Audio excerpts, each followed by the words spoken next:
Se você caiu nesse vídeo aqui, é porque você é uma pessoa que estuda filosofia, história e está tentando entender sobre os direitos humanos. O objetivo desse vídeo aqui será mostrar para você todo o processo de desenvolvimento da condição humana para ir na luta contra a discriminação, preconceitos e a busca pela dignidade humana.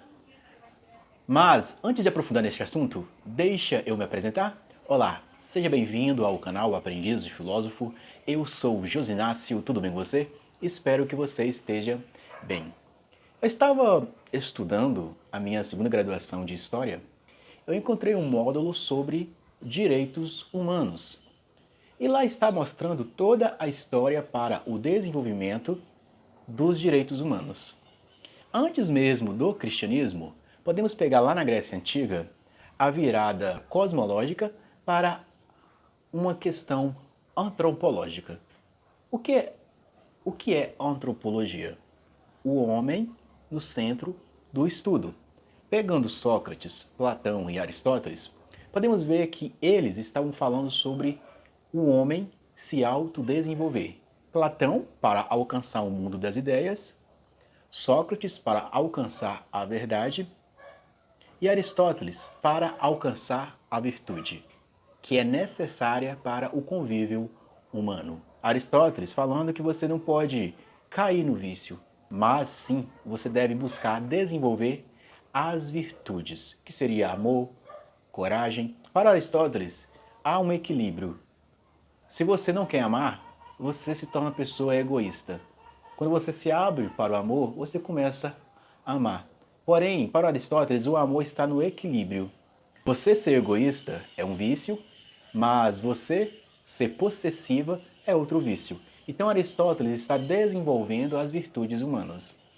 Com o cristianismo, existe um projeto de valorização da pessoa humana. Se o Deus cristão encarnou, então você tem a necessidade de valorizar o indivíduo por ser indivíduo, por existir. Não é à toa que as máximas cristãs vai dizer que você deve amar o próximo, deve fazer caridade, deve olhar o outro com misericórdia. O cristianismo entra na história ocidental como esta religião que, de certa forma, existe princípios que defendem a dignidade da pessoa humana. Mas nós vivemos em uma sociedade que ela, de certa forma, especialmente a sociedade ocidental, a qual nós fazemos parte, ela está começando a perder a força da influência da religião cristã. Se você perguntar aos mais novos, eles nem conhecem muito de Jesus, eles não são tão devotados à religião dos pais. Ou seja, está tendo uma mudança. Mas existe na nossa sociedade, em sua essência ou na sua estrutura, toda uma história da filosofia e também do cristianismo. A filosofia buscando desenvolver um homem virtuoso, forte, corajoso, valente, um homem que saiba controlar os seus instintos, ou seja, seria o desenvolvimento de qualidades propriamente humanas. Se na filosofia tinha isso, e também no cristianismo passou a ter essa busca da dignidade da pessoa humana devido o Deus cristão ser uma pessoa humana, não ser uma pessoa abstrata lá no transcendente, mas o Deus cristão está no imanente, com esse afastamento ocidental da religião cristã, sobra uma estrutura que nós conhecemos como direitos humanos. A ONU, ela é uma grande representante dessa nova faceta da humanidade. Não é uma filosofia grega que está dizendo para desenvolver virtudes, não é o cristianismo falando para desenvolver a humildade ou defender a dignidade da pessoa humana, mas é uma luta pelos direitos humanos quase que kantiano. Kantiano como assim? Immanuel Kant vai ser um filósofo do século XVIII que ele vai formular um imperativo categórico. Imperativo categórico de Kant é uma máxima que você deve levar a nível universal, ou seja, você fazer o bem ou fazer algo bom sem esperar algo em troca, ou seja, sem ter um imperativo hipotético. de que você está fazendo o bem porque Deus diz que tem que fazer o bem. A religião diz que tem que fazer o bem. Kant coloca que o próprio ser humano deve buscar fazer o bem por si mesmo. Ou seja, para Kant, o homem existe nele uma boa vontade. Em 1948, existem alguns acontecimentos muito dramáticos no mundo. Primeira e Segunda Guerra Mundial, regimes socialistas, regimes militares, especialmente na América Latina, regime em Cuba, entre outros colapsos, como o colapso da Bolsa de Valores em 1930 nos Estados Unidos, entre outras coisas que aconteceram no século XX. Então, nesse vídeo, nós estamos tentando conhecer essa tentativa da luta propriamente humana, do ser humano, tentando resolver um problema humano, que é esse combate contra tentativas que corrompem a própria dignidade da pessoa humana. Então, como eu estava falando, a origem dos direitos humanos se fundamenta como lei em 1948, após a Segunda Guerra Mundial. Como assim? Após alguns acontecimentos, como eu estava te falando, foi elaborada e aprovada uma Declaração Universal dos Direitos Humanos. Ou seja, tem um caráter que representa um imperativo categórico levado a nível universal ou mundial. Ou seja, com um consentimento de muitos outros países, para que não venha a acontecer novamente atrocidades. Aqui já não é uma filosofia, já não é uma religião, mas já seria quase uma organização de governos para aplicar os direitos humanos. Mas nós temos uma tradição cristã, ou filosófica, como eu estava falando, que essa tradição ela deixou sementes na humanidade, mas hoje defende os direitos humanos com um afastamento do predomínio de uma filosofia grega ou do predomínio de uma religião cristã. Ou seja, não é mais a dignidade religiosa, não é mais uma dignidade de desenvolver virtudes de uma filosofia, mas sim é um projeto político e governamental em defender os direitos humanos. Então, já não é mais um país que defende os direitos humanos, já não é mais um local do mundo, não é mais uma religião, não é mais uma filosofia, mas é o próprio Estado ou os próprios governos mundiais que está estabelecendo princípios de direitos humanos. Podemos trazer Agostinho de Hipona aqui e dizer que aqui já seria os homens criando as suas próprias leis, buscando seus próprios direitos, sem estar preocupado com um imperativo hipotético ou sem estar preocupado com uma recompensa divina ou transcendente. Então, para pensarmos aqui, podemos ter um pouco da história dos direitos humanos, eu resgatei um pouco lá da Grécia, do cristianismo, mas para fundamentos de estudos, podemos ver que a primeira geração dos direitos humanos se dá lá com a independência dos Estados Unidos, quando aquelas pessoas que foram retiradas da Europa e levadas para os Estados Unidos, lá em 1787, eles declaram a independência dos Estados Unidos. Ou seja, pessoas gritando por direitos de independência e não está regularizado com outros países europeus.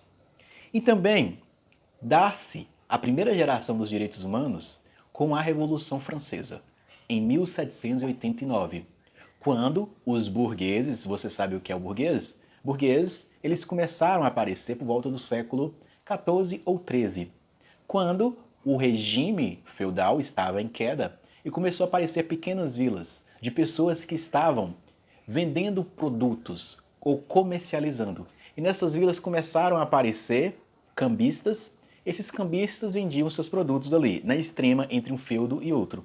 Ali começou a aparecer o burgo, foi chamado de burgo, esses lugares. E as pessoas que viviam nesses burgos foram chamadas de burgueses. Nesse momento dá origem à palavra burguês. Mas em 1789, com a Revolução Francesa, esses burgueses eles já estão ricos, mas eles têm pouca influência na sociedade. Então existe uma revolução, que nós conhecemos como Revolução Francesa, a qual os burgueses querem os seus direitos políticos de intervir na economia intervir na estrutura de organização do Estado. Então eles vão contra, especialmente, ao clero e a monarquia que era dos reis. Ou seja, especialmente a Igreja Católica, ela entra nessa luta aí contra esses burgueses, essa nova classe que nasce e começa a gritar por seus direitos. E segunda geração dos direitos humanos, podemos ir lá com o marco da Primeira Guerra Mundial e a crença na ideologia do bem-estar social. Se os burgueses gritavam pelos seus direitos políticos e civis, começa aqui a crença do Estado em promover o bem-estar social. Bem-estar social o quê? O Estado, ele ser o tutor da população. O Estado oferecer saúde, educação, lazer. O Estado se torna quase o protetor da sociedade, ou o Estado se torna um protetor do cidadão vivente sobre o seu regime. Não é à toa aqui que eu, como falei, dá o nascimento na crença do Estado de bem-estar social. A função do Estado é garantir o bem-estar de todos os cidadãos.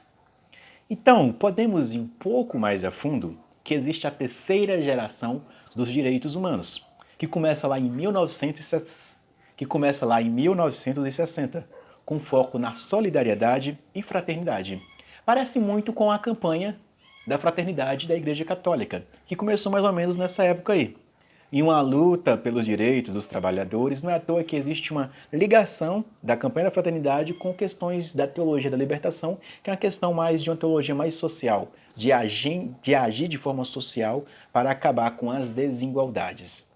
Então aqui existe esse 1960, a qual os trabalhadores começam a lutar pelos seus direitos. Em vez de você trabalhar 16 horas, os trabalhadores estavam pedindo boas condições de trabalho e bom salário. Seria o quê? Trabalhar menos e ganhar bem. Em vez de trabalhar 16 horas, aqui começa a luta pela redução da jornada de trabalho.